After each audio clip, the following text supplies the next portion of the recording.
प्यारे बच्चों, good morning. मैंने आपको पिछले क्लास में समायोजनाओं सहित अंतिम खाते के कुछ बिंदुओं पर चर्चा किया था। उन बिंदुओं के जो मदे हैं उनके बारे में मैंने आपको बताया था। आज मैं उन्हीं कुछ मदों के बारे में आगे बताऊंगा। चौथा बिंदु है उपार्जित आय। ऐसे आय जो किसी वित्तीय वर्ष के अंत तक कमा तो ली गई है लेकिन वर्ष के अंत तक प्राप्त नहीं हुई है, उपार्जित आय कहलाती है। जैसे अर्जित ब्याज, कमीशन, किराया आदि। रोजनामचा में उपार्जित आय खाता को ऋणी, डीआर तथा संबंधित आय खाते को धनी क्रेडिट करते हैं।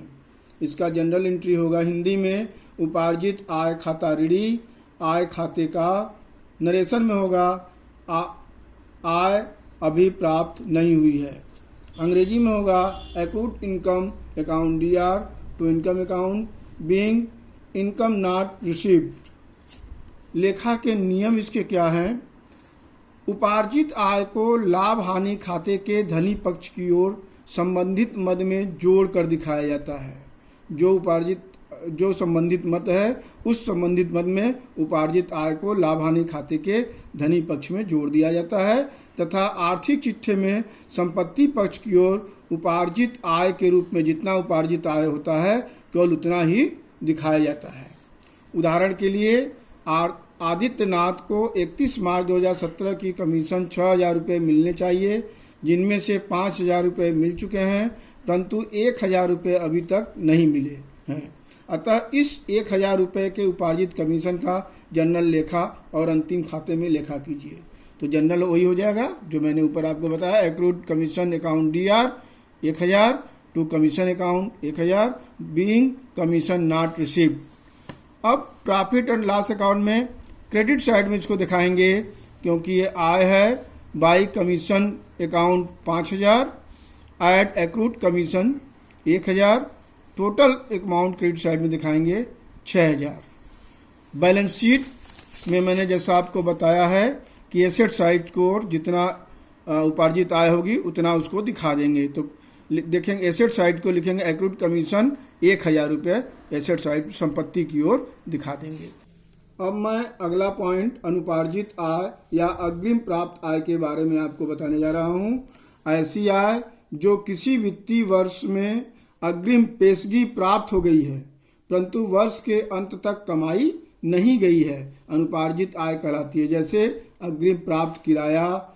इस प्रकार प्राप्त आय को संबंधित चालू वर्ष से न होकर बल्कि अगले वर्ष से होता है।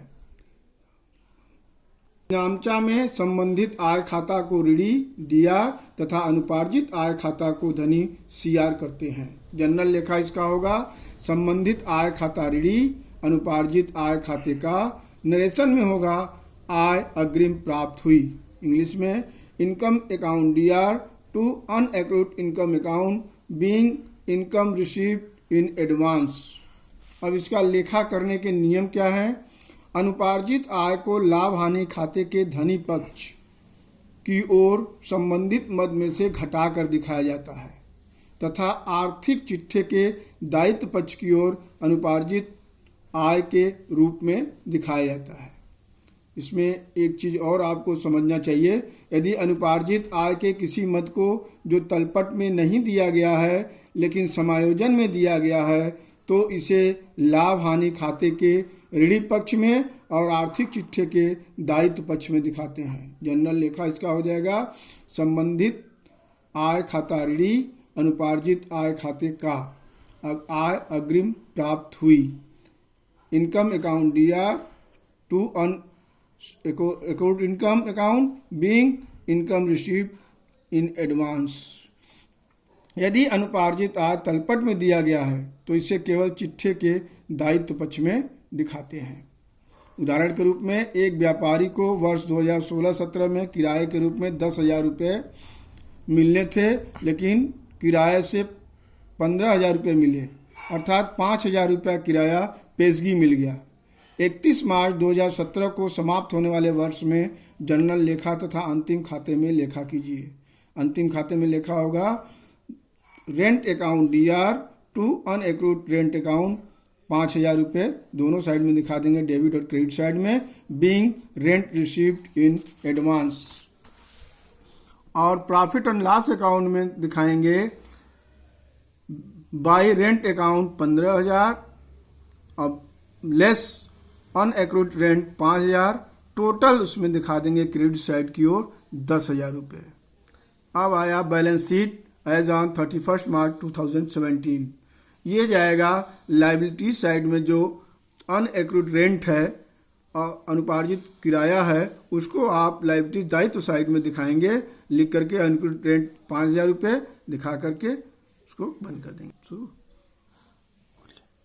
ह्रास डिप्रिसिएशन, छठा पॉइंट, अस्थायी संपत्तियों के निरंतर प्रयोग के कारण वर्ष के अंत में उसके मूल्य में कमी हो जाती है। इस प्रकार की कमी को ह्रास कहते हैं। प्रायः ह्रास की रकम एक निश्चित प्रतिशत से संपत्ति के मूल्य पर निकालते हैं। यह एक प्रकार अधिक व्यय माना जाता है। रोजनामचा में इसका एंट्री होगा। रोजनामचे में ह्रास खाते को ऋणी करेंगे तथा संबंधित खाते को धनी करेंगे। जनरल लिखा होगा depreciation account DR to assets account being depreciation charge in the value of assets. लेखा के नियम क्या होगा, संपत्तियों पर ह्रास को लाभ हानि खाते के ऋणी पक्ष की ओर लिखते हैं तथा आर्थिक चिट्ठे में संपत्ति पक्ष में संबंधित संपत्ति में से घटाकर दिखाया जाता है। यदि ह्रास तलपट में दिया गया है तो उसे केवल लाभ हानि खाते के ऋणी पक्ष में लिखते हैं, इसे चिट्ठे में संपत्ति पक्ष में घटाते नहीं है। उदाहरण है कि 31 दिसंबर 2017 को फर्नीचर की रकम 15,000 रुपये थी, जिस पर 10% प्रति वर्ष की दर से ह्रास की व्यवस्था करनी है। रोजनामचे तथा अंतिम खातों में ह्रास का लेखा कीजिए। अब देखिए इसका जनरल हो जाएगा depreciation account DR to furniture account, debit और क्रेडिट दोनों साइड 1500 दिखाएंगे। उसका आप निकाल लेंगे, जो सवाल में कह रहा है 10%, 15,000 का 10% निकाल लेंगे तो उसको हम ले जाकर के यहाँ पर 1500 आएगा, 1500 रुपये इसमें दिखा देंगे। फिर प्रॉफिट एंड लॉस अकाउंट बनाएंगे फॉर द ईयर एंडिंग 31 दिसंबर, लिखेंगे टू डेबिट साइड में टू डिप्रिसिएशन ऑन फर्नीचर 1500 रुपये, और फिर बैलेंस शीट में उसी तरह ले जाएंगे एसेट्स की ओर। फर्नीचर 15,000 रुपये था और उसमें डिप्रिसिएशन जो है माइनस कर देंगे 1500, उसको कॉलम में दिखा देंगे 13,500 रुपये। बस आज इतना ही, धन्यवाद।